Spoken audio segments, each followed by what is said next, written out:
Opération Tonnerre, le film qui a transformé James Bond, déjà un succès commercial. On a un phénomène mondial. Mais derrière les plages ensoleillées de Nassau, les combats sous-marins et Sean Connery au sommet de son art, se cachent des secrets que la plupart des fans ignorent. Aujourd'hui, nous vous dévoilons 20 anecdotes insolites et fascinantes sur ce classique de 1965. Sans oublier une information bonus à la fin qui pourrait bien changer votre vision de la saga James Bond à jamais. Entrecasting Ratay, danger bien réel et guerre illégale qui a duré un demi-siècle. Ce film va vous surprendre. Le film qui aurait dû être le premier. Voici une information surprenante.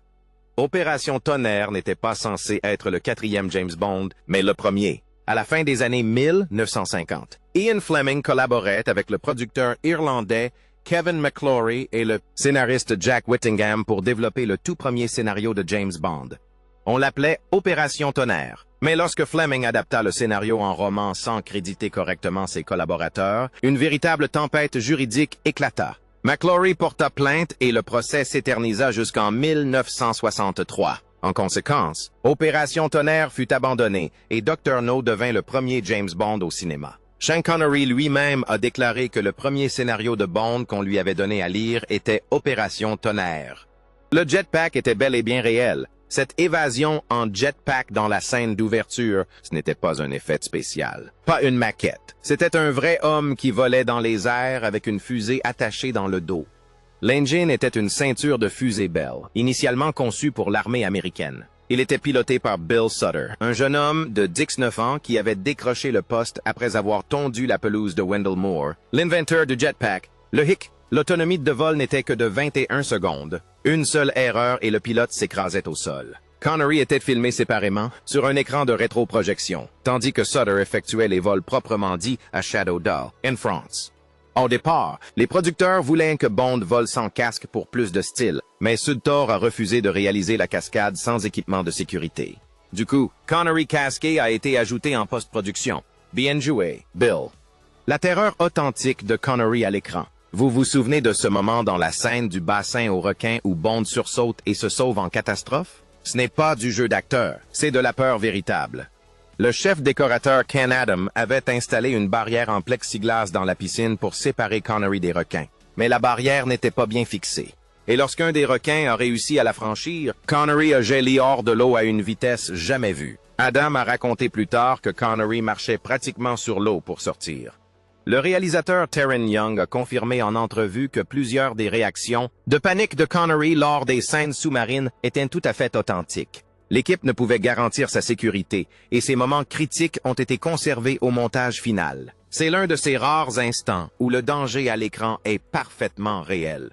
3 futures stars furent écartées pour le rôle de Domino. Avant que Claudine O'Gay n'obtienne le rôle, 3 femmes qui allaient toutes devenir d'immenses stars hollywoodiennes furent envisagées, puis finalement écartées. Faye Dunaway Failett Signer, mais choisit finalement de jouer dans Phénomène. Raquel Welch fut engagée, mais le producteur Cubby Broccoli la libéra par amitié pour qu'elle puisse jouer dans Le Voyage fantastique. Quant à Julie Christie, elle semblait idéale pour le rôle, jusqu'à ce qu'elle arrive à une réunion, l'air décoiffé et mal à l'aise, ce qui déçut Broccoli. Alors que le tournage approchait à grands pas, le réalisateur Terren Young lança un casting international. Un critique de cinéma français suggéra finalement de faire passer une audition à Augure, une ancienne Miss France. Elle réussit brillamment et le rôle fut réécrit de l'italien au français pour lui convenir. Parfois, le destin a besoin de quelques détours avant de trouver son équilibre. La voix qui n'était pas la sienne. À propos de Claudine O'Gay, il y a un détail étrange que la plupart des spectateurs occasionnels ignorent. Malgré sa performance captivante à l'écran, la voix d'Algar n'a finalement pas été retenue pour le montage final du film. Son accent français étant jugé trop prononcé pour le public anglophone, les producteurs ont fait appel à Nikki Vanderhill pour doubler tous ses dialogues. Si ce nom vous dit quelque chose, c'est normal. Nikki Vanderhill était la même actrice qui avait doublé Ursula Andress dans James Bond contre Dr. No. Elle est devenue une sorte de légende invisible de James Bond, prêtant sa voix à certaines des James Bond girls les plus emblématiques de l'histoire sans jamais apparaître à l'écran. O'Gay aurait pris des cours d'anglais pendant le tournage, espérant conserver sa propre voix dans le film. Mais au final, la décision fut irrévocable. Une belle ironie pour une performance magnifique. le méchant dont vous n'avez jamais entendu la voix. Et le doublage ne s'est pas arrêté à Domino. Abdul Kelly, l'acteur sicilien qui incarnait le menaçant Alio Largo, a lui aussi été entièrement doublé. Son fort accent rendait ses dialogues en anglais difficiles à suivre. Les producteurs ont donc engagé l'acteur anglo-italien Robert Rietti pour réenregistrer toutes les répliques de Largo. Rietti connaissait d'ailleurs bien la franchise James Bond.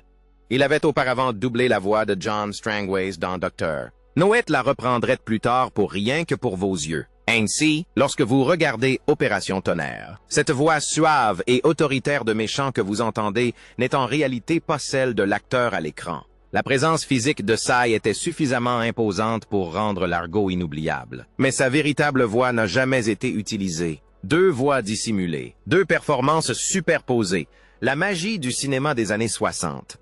Tom Jones s'est évanoui en studio. Le thème de Thunderball, pur concentré de l'assurance des années 60, y est interprété par Tom Jones, qui livre une performance vocale parmi les plus puissantes de l'histoire de James Bond, culminant sur une note finale incroyablement longue et exaltante. Mais voilà, cette note a failli lui coûter la vie. Apparemment, Jones s'est tellement surpassé lors de la prise finale qu'il s'est évanoui juste après l'enregistrement. Il s'est effondré là, en plein studio. Et voici un détail encore plus étrange. Lorsque Jones a demandé au compositeur Don Black ce que signifiaient les paroles « Strikes like Thunderball », Black aurait avoué n'en avoir aucune idée. La chanson avait été écrite pour avoir une sonorité dramatique et cinématographique, c'est-à-dire pour marquer la seconde. Et ça a marché. De toute évidence, le morceau est devenu un tube des deux côtés de l'Atlantique, même si personne ne pouvait vraiment expliquer à quoi ressemblait l'impact d'un coup de tonnerre. Que signifie réellement le terme « tonnerre » ? Puisque nous en parlons, sachez que ce mot a une origine bien réelle et glaçante. Tonnerre est un ancien terme militaire utilisé par les soldats américains pour décrire le champignon atomique produit lors des essais nucléaires. Cette immense boule de feu qui s'élève dans le ciel. C'est un orage. Le titre est parfaitement choisi, car toute l'intrigue repose sur le vol par spectre de deux ogives nucléaires de l'OTAN et la menace de les faire exploser. Le lien entre le titre et l'histoire est plus sombre et plus délibéré qu'on ne le croit. Comme quoi la réalité rejoint la fiction. Le nom de code de l'opération israélienne de 1976 visant à libérer les otages détenus en Ouganda était en réalité Opération Tonnerre, directement inspiré du film. Quand le titre d'un film entre dans le vocabulaire militaire, on sait qu'on a créé une œuvre inoubliable. L'explosion qui a mal tourné? Le point culminant du film est la destruction spectaculaire du yacht de Largo, le Disco Volante. Le superviseur des effets spéciaux, John Steers, a reçu du carburant de fusée expérimentale pour orchestrer l'explosion, mais personne ne l'a averti de sa puissance réelle. Lorsque le yacht a explosé, la déflagration a été si violente qu'elle a brisé des vitres le long de Bay Street à Nassau, à une cinquantaine de kilomètres de là. L'explosion a secoué toute la zone et a plongé l'équipe dans un état de choc. Malgré cette déflagration accidentelle, les images ont été conservées au montage final car, franchement, le résultat était incroyable. Et Steers a d'ailleurs remporté l'Oscar des meilleurs effets visuels pour son travail sur Opération Tonnerre. Parfois, les meilleurs effets spéciaux sont ceux qui tournent terriblement mal, mais avec brio. Le titre provisoire que personne ne voulait. Pendant la majeure partie de son développement, Opération Tonnerre portait un tout autre nom. Monsieur Kiss Kiss Bang Bang. Une expression forgée par les critiques italiens pour décrire James Bond lui-même. Ce titre était tellement ancré dans la production que le compositeur John Barry fut chargé d'écrire une chanson-titre complète sous ce nom. La chanson était enregistrée et finalisée, mais lorsque les producteurs ont décidé au dernier moment de revenir à Opération Tonnerre, elle a été entièrement abandonnée et Tom Jones a été engagé pour la remplacer.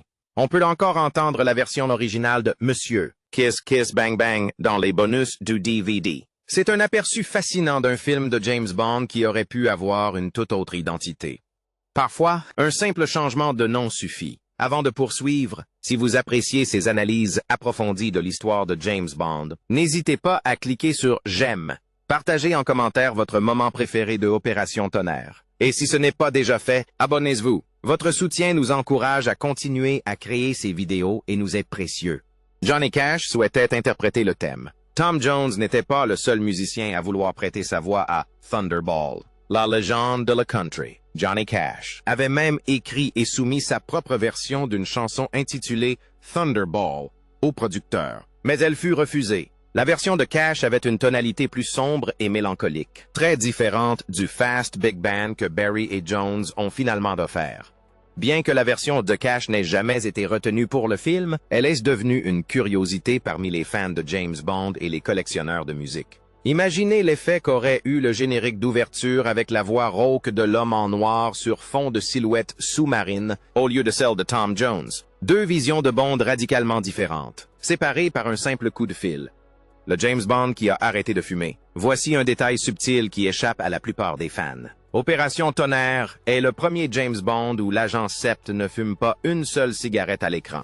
Après 3 films où Connor fume tranquillement, Bond arrête brutalement, sans explication. Que ce soit un choix artistique délibéré ou une simple coïncidence scénaristique, cela marque un changement discret chez le personnage. Ironiquement, lors de la scène de la fête foraine, une grande boîte de Marlboro en papier mâché est clairement visible en arrière-plan. Ainsi, même si Bond ne fumait pas, la marque était bien présente à l'écran. C'est le genre de détail que seuls les spectateurs les plus attentifs remarquent. Et c'est précisément pour cela que nous sommes là.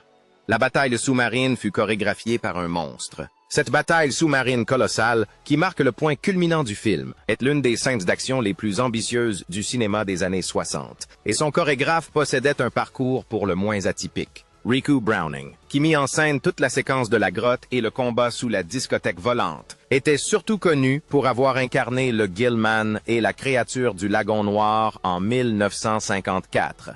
Browning a fait appel à sa propre équipe de plongeurs spécialisés pour les combats sous-marins, et la coordination nécessaire était colossale. Chaque mouvement devait être planifié avec minutie, car la communication sous l'eau était quasiment impossible. L'équipement à lui seul coûtait environ 85 $, une somme astronomique en 1965. Quand on regarde ces séquences aujourd'hui, en sachant qu'un véritable monstre de cinéma les a orchestrées, le tout paraît encore plus surréaliste. L'épave du bombardier est toujours visible. Lors du tournage, une maquette grandeur nature d'un bombardier Vulcan a été immergée au large des Bahamas pour la scène où l'avion détourné s'écrase en mer. Une fois le tournage terminé, l'équipe l'a simplement laissé sur place. Au fil des décennies, les coraux et la faune marine ont entièrement colonisé l'épave, transformant un accessoire de cinéma en un récif artificiel florissant. Aujourd'hui, les plongeurs peuvent explorer la grotte Thunderball près de Staniel Cay dans l'archipel d'Exumus et nager autour des vestiges de ce site emblématique de James Bond, vieux de 60 ans. C'est l'un des sites de plongée les plus insolites des Caraïbes. Tout cela grâce à une équipe de tournage qui n'a pas pris la peine de nettoyer après son passage. Parfois, le meilleur héritage qu'un film laisse est celui auquel personne ne s'attendait. La méchante rejetée devenue femme fatale, l'actrice italienne Luciana Pallotti avait initialement auditionné pour le rôle de Domino, mais ne l'avait pas obtenu. Impressionnée par sa présence à l'écran, les producteurs lui proposèrent alors un tout autre rôle. Fiona Vulp, l'impitoyable Spectre assassin. Un mal pour un bien. Fiona est devenue l'une des méchantes les plus mémorables des premiers films de James Bond. Femme féroce, séductrice et véritablement dangereuse. Elle se moque ouvertement du pouvoir de charme de Bond. Dans les premières versions du scénario, Fiona était irlandaise et s'appelait Fiona Kelly. Son nom de famille a été changé en Vulpi pour correspondre aux origines italiennes de Pallotti. Ce personnage n'apparaît même pas dans le roman original de Fleming. Elle a été créée de toutes pièces pour le film. Parfois, les meilleurs personnages sont ceux qui n'auraient jamais dû exister. Connery en avait assez de la célébrité. Au moment du tournage de Opération Tonnerre à Nassau, Sean Connery était déjà profondément frustré par le coût du rôle de James Bond. La presse le suivait sans relâche. Les paparazzi envahissaient quotidiennement sa vie privée et son mariage avec l'actrice Diane Sento était mis à rude épreuve. Connery refusa de parler aux journalistes pendant le tournage et n'accorda qu'une seule interview à Playboy, à titre personnel. Il refusa même un cachet important pour apparaître dans une émission spéciale promotionnelle de NBC intitulée « L'incroyable monde de James Bond ». Sa frustration vis-à-vis du rôle était déjà palpable, et il ne tarda pas à quitter définitivement la franchise. Derrière le charme du smoking se cachait un homme prisonnier de son propre succès. C'est un aspect de l'histoire de James Bond rarement évoqué. La première figurine James Bond. Thunderbolt n'a pas seulement battu des records au box-office. Le film a également lancé l'une des toutes premières figurines James Bond, surfant sur la vague de la Bondmania déclenchée par Goldfinger. Les fabricants de jouets y ont vu une opportunité.